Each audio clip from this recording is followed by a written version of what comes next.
আপনার কোনো ল্যাপটপ বা ডেস্কটপের প্রয়োজন হবে না। আপনার ভিডিওর জন্য মোবাইল ফোন দিয়ে আপনি তৈরি করে ফেলতে পারবেন প্রফেশনাল লেভেলের একটা থাম্বনেল। হ্যালো ডিয়ার এভরিওয়ান, আশা করি আপনারা ভালো আছেন। আমি জুবাইর আহমেদ রয়েছে আপনাদের সাথে। আপনারা অনেকেই আমাকে ইনবক্সে মেসেজ করে রিকোয়েস্ট করেছেন যে ভাইয়া আপনি কীভাবে থাম্বনেল তৈরি করেন এই বিষয়ে একটা ভিডিও মেক করে আমাদের সাথে শেয়ার করেন। সো যারা আমাকে এইভাবে রিকোয়েস্ট করেছেন তাদের জন্য আজকের ভিডিওটা অনেক ইম্পর্টেন্ট একটা ভিডিও হতে চলেছে। সো তাদের জন্য প্রথমে আমি যে বিষয়টা বলবো সেটা হচ্ছে একটা ভিডিওর জন্য সবচেয়ে মোস্ট ইম্পর্টেন্ট যতগুলো পার্ট রয়েছে তার মধ্যে মোস্ট ইম্পর্টেন্ট পার্ট হচ্ছে থাম্বনেল। অর্থাৎ আপনার ভিডিওতে যদি কোনো থাম্বনেল না থাকে বা সেই থাম্বনেলটা যদি প্রফেশনাল না হয় তাহলে আপনার ভিডিওর ভিউজ, এঙ্গেজমেন্ট, রিচ বা ভাইরাল হওয়ার সম্ভাবনা কিন্তু অনেক কমে যায়, খুব কম থাকে। সো একটা থাম্বনেল কিন্তু অনেক ইম্পর্টেন্ট একটা বিষয় কিন্তু বহন করে থাকে। সো আপনি তাহলে আপনার ভিডিওর জন্য কীভাবে থাম্বনেল তৈরি করবেন? তো আমরা অনেকে মনে করি যে একটা ভিডিও থাম্বনেল তৈরি করতে হলে মনে হয় কোনো ল্যাপটপ বা ডেস্কটপের প্রয়োজন হয়, বাট ডিয়ার এভরিওয়ান, এটা সম্পূর্ণ ভুল ধারণা। আপনার ভিডিওর থাম্বনেল তৈরি করতে পারবেন আপনার মোবাইল ফোন দিয়েই খুব সহজেই। সো আমি আসলে কীভাবে তাহলে তৈরি করে থাকি, আমার যে ভিডিওর যে থাম্বনেলগুলো আপনারা দেখে থাকেন প্রত্যেকটা ভিডিও কিন্তু মোবাইল ফোন দিয়ে করা। সো আমার মতো করে আপনি কীভাবে থাম্বনেল তৈরি করবেন মোবাইল ফোন দিয়ে সকল বিষয় জানতে হলে ভিডিওটা স্কিপ না করে শুরু থেকে শেষ পর্যন্ত ভিডিওটা দেখতে থাকুন। তো ফার্স্টে আপনাকে যেটা করতে হবে, আপনি যে ফটো দিয়ে আপনি আপনার থাম্বনেলটা তৈরি করবেন সেই ফটো একটা আপনাকে সিলেক্ট করতে হবে আগে থেকেই। সেই ফটোটা আপনি আগে থেকে একটু এডিটিং করে নেবেন যেন ফটোটা দেখতে অনেকটা ভালো লাগে। এটা আপনি ইনশট বা রেমিনি বা স্ন্যাপচ্যাট যে কোনো একটা অ্যাপস দিয়ে আপনি করে ফেলতে পারবেন। তারপরে এখান থেকে আপনি যেটা করবেন, আপনার ফোনে ডাটা অথবা ওয়াইফাই করে নেবেন। নেওয়ার পরে আপনার ফোনের গুগল প্লে স্টোরে যেয়ে আপনি ইনশট অ্যাপসটা আপনি ইনস্টল করে নেবেন। ইনশট অ্যাপ দিয়ে আপনি এডিট করতে পারবেন খুব সহজেই। সেই ইনশট অ্যাপটা ওপেন করবেন আপনি যখন এটা ইনস্টল করা হয়ে যাবে। হওয়ার পরে এখান থেকে ফটো নামের যে অপশন থাকবে আপনি ফটোতে ক্লিক করবেন। ফটোতে যখন আপনি ক্লিক করবেন, ক্লিক করার পরে যে ফটোটা আপনি আগে যেটা আপনাদেরকে আমি সিলেক্ট করে দেখালাম ওই ফটোটা এবার আপনি এখান থেকে ওপেন করবেন। ফটো যখন এখান থেকে আপনি ওপেন করবেন, ওপেন করার পরে এখান থেকে নিচের দিকে দেখতে পাবেন যে অনেকগুলো অপশন থাকবে। আপনি এখান থেকে নিচের দিকে দেখতে পাবেন যে এখান থেকে রয়েছে, আমি একটু সরি এটা একটু সোজা করি। দেখতে পাচ্ছেন লেখা আছে যে কাট আউট লেখা আছে, আপনি কাট আউটে ক্লিক করবেন। কাট আউটে ক্লিক করে দেখবেন যে অটোমেটিক্যালি তাদের এআই সিস্টেমের মাধ্যমে এটা কিন্তু আপনার চারি সাইডে কিন্তু এটা ক্রপ হয়ে যাবে বা এটা কিন্তু অটোমেটিক্যালি রিমুভ হয়ে যাবে পেছনের ব্যাকগ্রাউন্ডটা। দেন হচ্ছে আপনি এখান থেকে এডিট করতে পারবেন। দেখেন অলরেডি এটা হয়ে গেছে। তারপরে এখান থেকে যে হিউম্যান যে আইকন রয়েছে আপনি হিউম্যান আইকন এখানে ক্লিক করবেন। ক্লিক করার পরে ডান দিকে এখান থেকে যে অপশনটা রয়েছে দেখতে পাচ্ছেন এখানে আপনি ক্লিক করবেন। ক্লিক করার পরে এখান থেকে একবারে আপনি 0 করে দেবেন এখান থেকে এটা। তারপরে টিক মার্কে ক্লিক করবেন। তার আগে এটা যদি আপনি এই মার্কটা যদি আপনি না রাখতে চান বা কালারটা যদি না রাখতে চান, হিউম্যানে আবার ক্লিক করে এখান থেকে যে আপনার যে কালো যে কালারটা রয়েছে কালো কালারে আপনি ক্লিক করে দিতে পারবেন। তারপরে টিক মার্কে ক্লিক করে দিলে এরকম একটা অপশন কিন্তু হয়ে যাবে। এখন আপনি এখান থেকে আর্টিফিশিয়ালিভাবে আপনার একটা এখানে ব্যাকগ্রাউন্ড আপনাকে চেঞ্জ করা লাগবে। তো এজন্য এখানে ব্যাকগ্রাউন্ড লেখা আছে, দেখেন এখানে ব্যাকগ্রাউন্ডে যদি আপনি ক্লিক করেন তারপরে উপরের দিকে দেখতে পাবেন যে ডান কর্নারে এরকম একটা অপশন থাকবে মার্ক করে দেখানো হয়েছে, এখানে আপনি ক্লিক করবেন। তাহলে অটোমেটিক্যালি পেছনে এরকম একটা ব্যাকগ্রাউন্ড তৈরি হয়ে যাবে এবং এই ব্যাকগ্রাউন্ডটা দেখতে আপনার অনেকটা ভালো লাগবে। দেন এখানে আপনি যে টিক মার্ক রয়েছে আপনি টিক মার্কে ক্লিক করবেন। ক্লিক করার পরে এখান থেকে এবার আপনি যেটা করতে পারবেন, আপনার এই ফটোটা আপনি সুন্দর করে আপনি এটা সাজিয়ে নিতে পারবেন। দেখেন এখান থেকে আমি এটা সাজিয়ে নিলাম, এই যেভাবে সাজিয়ে নিলাম। নেওয়ার পরে আপনি কোনোতে এখান থেকে সিলেক্ট করবেন, এটা আপনার মাপ মতো করে আপনি করবেন, এটা আপনার পার্সোনাল ব্যক্তিগত বিষয়। এই যেটা কিন্তু এখান থেকে আমি এটা দিয়ে দিলাম। তারপরে এখান থেকে এবার আপনি লিখতে পারবেন। এখান থেকে যে দেখেন যে টেক্সট নামের একটা অপশন রয়েছে আপনি টেক্সটে ক্লিক করবেন। আর তার আগে এখান থেকে আরেকটা ইম্পর্টেন্ট বিষয় হচ্ছে আপনি কাভারটা আপনি করবেন ইনশট অ্যাপ দিয়ে যখন আপনি এটা এডিট করবেন আপনার এটা আসলে সাইজটা কত হবে। এখান থেকে আপনি যদি ক্যানভাসে যদি ক্লিক করেন এখান থেকে আপনি সাইজ দিতে পারবেন 1:1, তারপরে হচ্ছে 16:9। এখানে আপনার মতো করে আপনি কিন্তু এটা আপনি থাম্বনেলের আপনি সাইজটা আপনি সিলেক্ট করতে পারবেন। তো এটা হচ্ছে 1:1 কিন্তু এটা করা আছে, ঠিক আছে। তারপরে এখান থেকে এবার দেখেন এখানে যে আপনি যে টেক্সট যে অপশনটা রয়েছে আপনি এখান থেকে টেক্সটে ক্লিক করবেন।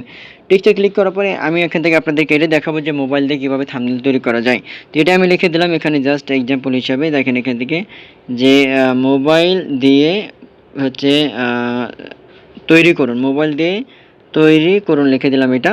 এই যে এবার এটা যখন করে দিলাম এটা কিন্তু এখান থেকে বর্ডার লাইন হয়ে গেছে, তারপরে লেখাটা কালো হয়ে গেছে। তো এটা আপনি যদি চেঞ্জ করতে চান এখান থেকে যে আপনার যে রঙিন যে একটা যে কালার রয়েছে আপনি এখানে ক্লিক করবেন। ক্লিক করার পর এখান থেকে দেখতে পাবেন যে নিচের দিকে দেখেন এখান থেকে টেক্সট লেখা আছে, এখান থেকে মার্ক করে এগুলো কিন্তু টেক্সটের অপশন। আপনি যদি এখান থেকে সাদা করে দিয়ে দেখেন এখান থেকে সাদা হয়ে গেছে এবং সাদার পাশে যদি আপনি এটা যদি আপনি শ্যাডো করতে চান বা আপনি যদি গ্লো করতে চান, গ্লোতে যদি আমি এখান থেকে ক্লিক করে দিই তারপরে এখান থেকে যদি বাড়িয়ে দিই দেখেন এখান থেকে এটা কিন্তু কালো কালার করে দিলাম, কালো হয়ে গেছে। আর আমি যদি বর্ডার যদি না রাখতে চাই এখানে তাহলে আপনি যেটা লেবেলে ক্লিক করবেন, এখান থেকে লেবেলে ক্লিক করে এটা কিন্তু সিলেক্ট করা আছে। আপনি যদি এই যে অপশনে যদি ক্লিক করেন তাহলে কিন্তু এটা কিন্তু অটোমেটিক্যালি হাইড হয়ে যাবে। তারপর এখান থেকে আপনি যে এখান থেকে যে অপশনটা রয়েছে যে অপশনে আপনি এখান থেকে টিক মার্কে ক্লিক করবেন। ক্লিক করলে কিন্তু এটা কিন্তু অটোমেটিক্যালি আপনার লেখাটা অ্যাডজাস্ট হয়ে যাবে। তারপর আরেকটা আমি এখান থেকে এখান থেকে আমি লিখে দিচ্ছি, তারপর আপনার জন্য সুবিধা হবে। এখান থেকে আগে লিখে টাইপ করে দিলাম, তারপর আরেকটা লিখবো যে প্রফেশনাল থাম্বনেল। দেখেন এখান থেকে লিখলাম প্রফেশনাল থাম্বনেল। তারপরে এই লেখাটা আমি একটু এটা আমি কালারটা অন্য কালার করে দেবো। এখান থেকে আমি এটা কালার চেঞ্জ করে দেবো হচ্ছে এখান থেকে যে এই যে দেখেন এখান থেকে ডান দিকে যদি স্ক্রল করি এই যে কালারটা আমি এখান থেকে দিয়ে দিলাম, এই কালারটা দিয়ে দিলাম। তারপরে এখান থেকে টিক মার্কে আমি ক্লিক করলাম, ক্লিক করে এটা হয়ে গেল। এখন যেটা করবো এখান থেকে আমি একটা শ্যাডো করে দেবো যেন এটা আমার জন্য সাজাইতে, ঠিক আছে। তারপর টেক্সটে যদি আপনি এখান থেকে ক্লিক করেন, টেক্সটে ক্লিক করার পর এখান থেকে দেখেন এখান থেকে যেরকম একটা অপশন কিন্তু দেখা যাচ্ছে। সো আমি টেক্সটে এখানে ক্লিক করার পরে এই যে মার্ক করা এখানে অপশন রঙিন আপনি ক্লিক করবেন এখান থেকে কালারে, তারপরে লেবেলে ক্লিক করবেন। তারপর লেবেলে ক্লিক করার পরে এখান থেকে আপনি যে এই মার্ক করে দেখানো হয়েছে এখানে নিচের দিকে এখানে আপনি এটা ক্লিক করবেন। ক্লিক করার পরে কালারটা আপনি কালো করে দিবেন, এখানে যে ব্ল্যাক রয়েছে ব্ল্যাক করে দিবেন, দেখেন এখানে ব্ল্যাক রয়ে গেছে।